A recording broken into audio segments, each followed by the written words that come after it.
gini, kalau misalnya kita ngedit Ya. video itu pasti layer audionya banyak. Ya, betul. Ada voice over-nya, terus ada sound effect, dan ada iya. juga. Nah, itu apakah prosesnya yang benar itu misal voice over nih, layernya voice over itu kita kasih dynamic processor dulu atau kita edit semaunya kita sampai jadi suaranya gimana, atau setelah tumpuk baru kita proses ke ngasih efek. Iya, betul. Yang benar gimana? Ya, betul. Ini pertanyaan bagus. Jadi, ketika kita punya beberapa file yang mau di-mix, itu prosesnya masing-masing atau jadi balance dulu baru diproses gitu ya. Logikanya gini, Mas Raffi. Kalau misalkan kita mau ngasih reverb ya, reverbnya ini mau untuk siapa? Untuk vokal atau untuk semua? Kalau misalnya sudah jadi ditumpuk, terus kita kasih reverb, nanti sound efeknya tambahan reverb. Berarti kan suaranya tidak murni seperti yang kita pilih tadi.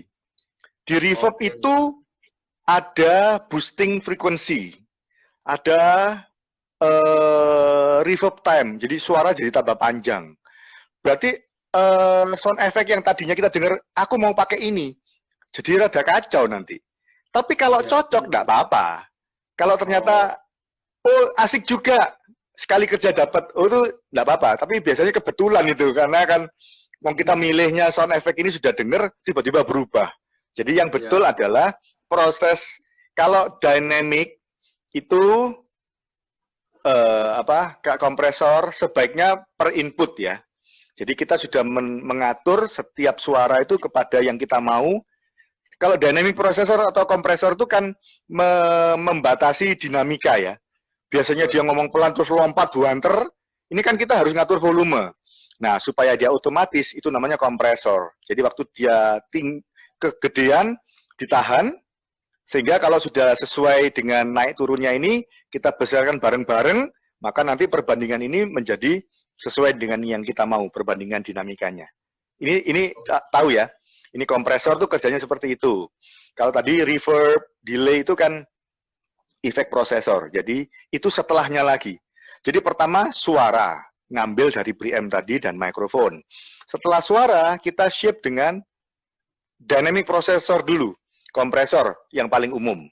Setelah dapat besaran suara sesuai yang kita mau, baru kita efek, kasih reverb atau delay. Setelah oke, vokal bagus, baru di-mix dengan suara-suara yang lain. Kalau yang ngomong dua, ya diproses dewe-dewe dulu, sampai masing-masing sesuai dengan yang kita mau, baru di-mix dengan suara yang satunya. Sudah oke semua, sound effect dinaikkan, oh ini kebanteran, oh ini kurang banter, kita main semua, oke beres.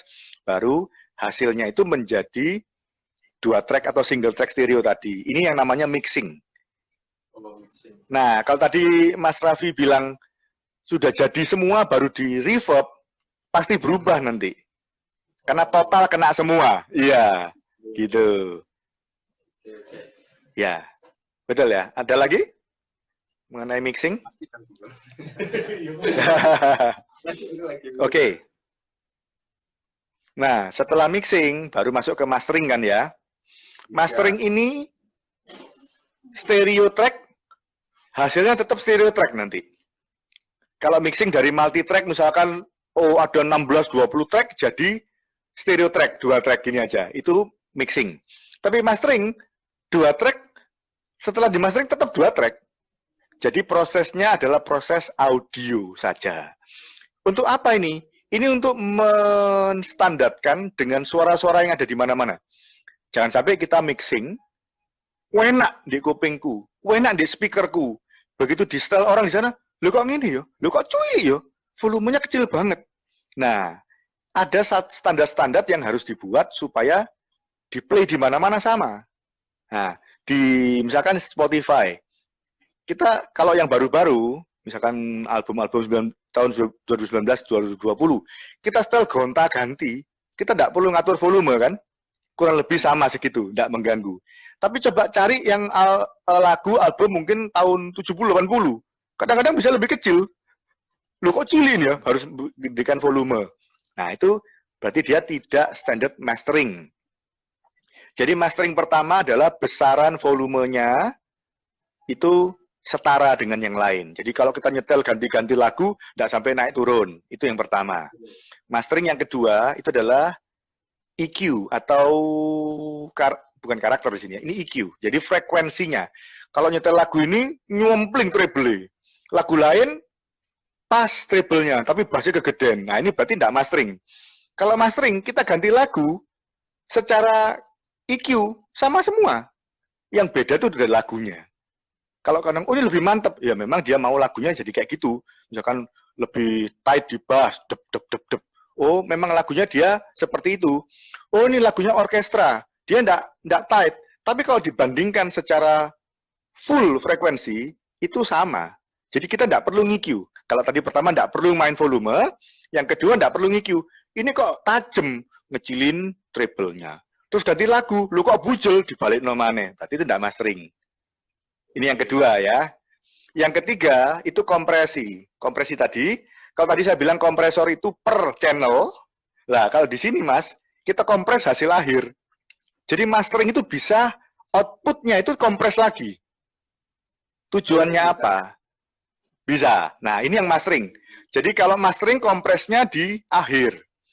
Jadi misalkan kita sudah tahu tujuannya kemana, mau segitu. Ya, kita bisa aja habis mastering, masternya dikompres lagi boleh, tapi sebaiknya jangan. Hasil mixing, biarin hasil mixing secara kuping kita, sekecil apapun hasilnya nggak apa-apa, yang penting balance dulu. Nah, setelah mixing, baru kita mastering, kita harus, biasanya perlu reference ya, bandingkan dengan yang sama, genre yang sama, terus pokoknya kita harus menyetarakan hasil kita dengan apa yang ada. Jadi software mixing, itu adalah banyak track, ada mixernya. Kalau software mastering, tidak ada mixernya. Jadi, cuma prosesor-prosesor. Oh, kadang di preamp lagi supaya lebih gede, karakternya mungkin kurang apa. Nah, cocok-cocokan kalau preamp ya, karena karakter berbeda. Tapi equalizer lebih pasti, karena frekuensinya pasti itu. Terus, kompresor. Nah, setelah akhir, kadang-kadang bisa juga di reverb sedikit. Nggak boleh berubah dari mixingnya. Yang mixing itu kan perlu dihargai juga. Dia ngerjain mixingnya itu sudah dengan berjam-jam. Yaitu yang dia mau. Jadi mastering engineer nggak boleh merubah hasil musikal dan karakter dari si mixing. Tapi dia hanya menstandarkan semuanya menjadi rata dengan pasar, dengan lagu-lagu yang lain yang akan di-style. Seperti itu. Itu mastering. Kalau di video production, saya lihat di YouTube juga tidak pernah sama kan, lain-lain semua. Yang biasanya mengerjakan mastering dengan serius itu di musik, karena orang nyetel lagu ya playlist banyak, lain-lain kan kacau. Belum lagi album-album sekarang, itu yang ngerjakan produsernya bisa lebih dari satu orang. Recordingnya biar cepat di beberapa studio, otomatis yang mixing orangnya lain-lain. Nah, kalau sudah seperti itu, butuh banget mastering engineer. Dia yang menyatukan banyak lagu, banyak karakter, jadi satu album. Nah, ini apa? Tujuan kedua dari mastering. Di samping menyatarakan tadi, tapi bisa mengcompile satu album itu bukan jadi banyak macam lagu. Loh, ini satu album orang ini. Ya, karakternya orang itu semua. Yang ngerjakan siapapun, yang menyatukan jadi satu album ya mastering engineer ini. Ya, gitu. Enggak, kalau misalnya proses bersihin suara, kalau kita take voice over kan. Nah, itu punya standarnya sendiri nggak? Maksudnya pertama itu kita harus ngapain dulu? Setelah take kan pasti kita harus adjustin dulu kah atau harus gimana? Nah, standarnya itu punya rentetannya yang bagus gimana nggak? Ya. Sebenarnya itu bisa di logika juga ya. Misalnya belum di denoiser, belum dibersihkan noise-nya. Berarti nanti waktu di reverb ada suara aneh-aneh karena noise-nya kena reverb juga gitu ya. Jadi memang harus dibersihin dulu. Jadi setelah dibersihin dulu seperti yang kita mau, walaupun nggak harus bersih-bersih banget ya. Jangan stres gara-gara ada ambience. Karena ambience itu kalau udah cukup, ya itu seperti reverb yang kita mau. Ngapain harus di reverb lagi? Jadi ketika merekam sudah dapat ambience. Ambience itu adalah tambahan suara yang membuat dia jadi lively. Suara sekitarnya diambil juga. Kalau udah bagus, ya udah itu yang kita mau. Jadi waktu merekam, jangan berpikir nanti akan aku edit. Oh nanti tak EQ, nggak boleh. Waktu rekam tuh harus dapat yang kita mau, gitu. Caranya apa? Salah satunya adalah miking teknik nanti. Jadi mikrofon itu kepada orang ngomong misalnya. Kita jarak segini, dengan preamp segini, dengan kita tarik sedikit, preamp ditambah, udah beda karakter. Nah, itu yang kita cari. Gitu. Jadi namanya miking teknik. Jadi tadi sampai ke mastering, sudah ada pertanyaan lagi, Mas Raffi? Sudah ya? Apa itu? Oh iya, iya. Proses itu loh, ketika habis capture, kita aja. Nah, itu yang bagus. Oh iya. Oh iya. Jadi kalau misalnya voice over kita rekam satu orang, ya paling bagus kalau memang bisa dipisah ya di studio. Makanya selalu ada vocal booth ya. Booth untuk rekam vokal. Itu membersihkan dari bocor-bocor sana sini. Kalau mau beli yang portable namanya reflection filter. Jadi dia cuman setengah lingkaran, ada peredam, jadi kalau ngomong, jadi gini, tapi itu kalau untuk voice over, tidak detail, itu bisa pakai mikrofon seperti yang saya pakai ini. Ini mikrofon di panggung, dia lebih tidak rewel. Jadi dia ngambil suara cuma dari depan saja. Jadi memang secara quality mungkin ya, tidak selalu juga loh ya. Kalau kita memakai misalnya mikrofon recording tapi yang nggak standar, mungkin kualitasnya kalah dengan mikrofon panggung yang bagus. Yang bagus itu kan mengambil frekuensi dengan baik, dengan lengkap, ya sudah itu. Nah kalau mic recording itu condenser mikrofon. Jadi dia kerjanya bukan bergerak secara mekanik, tapi dia elektrik. Jadi dia bisa lebih detail, lebih peka. Kalau mic ini, itu butuh tekanan saya yang cukup, baru bisa bagus. Karena dia ada mechanical bekerja di sini yang bergerak untuk membuat suara itu. Electromagnetic processing di dalam ya. Nah, jadi kalau mau gampang-gampangan, pakai mic ini aja. Ini suara saya banyak yang ngomong, kok pakai apa kok bagus? Ya karena saya mengerti cara memakai mikrofon ini, gitu. Ya, jadi bersihin dulu. Kalau mau gampang, nggak harus bersihin. Ya waktu ngerekam itu bersihkan, gitu. Ruangannya vocal booth, terus jaraknya ke mikrofon tahu. Kalau kedekatan gini, low-nya banyak. Terus ada blebek-blebeknya. Tapi kalau orangnya ngomongnya banter, suruh mundur sedikit. Mundur ini didengerin apakah low-nya kehabisan banyak atau masih normal. Nah ini butuh kepekaan engineer ya.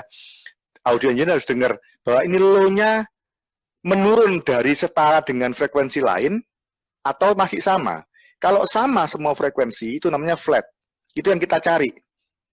Karena karakternya langsung kelihatan kalau flat semua. Tapi kalau saya deket begini, low-nya lebih banyak. Jadi kayaknya terlalu ngebas. Tapi kalau saya tarik agak jauh, suara saya ngomongnya, kata-katanya terambil. Artikulasi masih ada, tapi low-nya tidak ada, kayak cempreng. Nah, ini teknik miking sebenarnya. Jadi audio engineer tuh susahnya di situ. Kalau video engineer, orang video, pokoknya mau bulus direkam. Padahal kalau mau sedikit teliti, ini bisa dicari yang terbaik waktu rekam. Nah, tadi recording makanya saya tekankan cari suara, signal sama kuping. Sudah dapat rekam, pasti bagus. Cuma gitu tok recording itu. Karena yang selebihnya ya sing ngomong gitu kan, cara ngomong dan sebagainya. Mikrofonnya diem, ngambil aja gitu. Nah, setelah dibersihin seperti yang kita mau, baru kompres. Kompres itu membuat lompatan-lompatan yang kita tidak mau itu dirapiin dulu. Lompatannya ini ditata dulu. Wes sakmene aja munggah-munggah. Oh pelan, put sakmene maneh. Nah, ini kompresor. Setelah kompresor baru reverb kalau dibutuhkan. Minimal itu kok. Selebihnya apa ya? Selebihnya ya efek ya. Maksudnya efek yang aneh-aneh, mau dibuat delay, saudara-saudara, itu delay. Mau echo, itu sudah bukan standar vokal. Baik kalau vokal ya itu aja. Karakter vokal yaitu equalizer, EQ dulu tadi ya. Setelah dibersihin boleh EQ, kompres, reverb atau efek. Udah, itu aja Mas.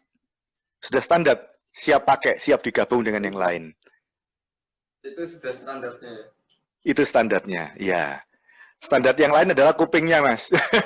Yang kita dengar yang bagus, kita kumpulin yang bagus-bagus. Nah, itu reference kita. Kok api? Nah, untuk ke sana, caranya yang tadi ini.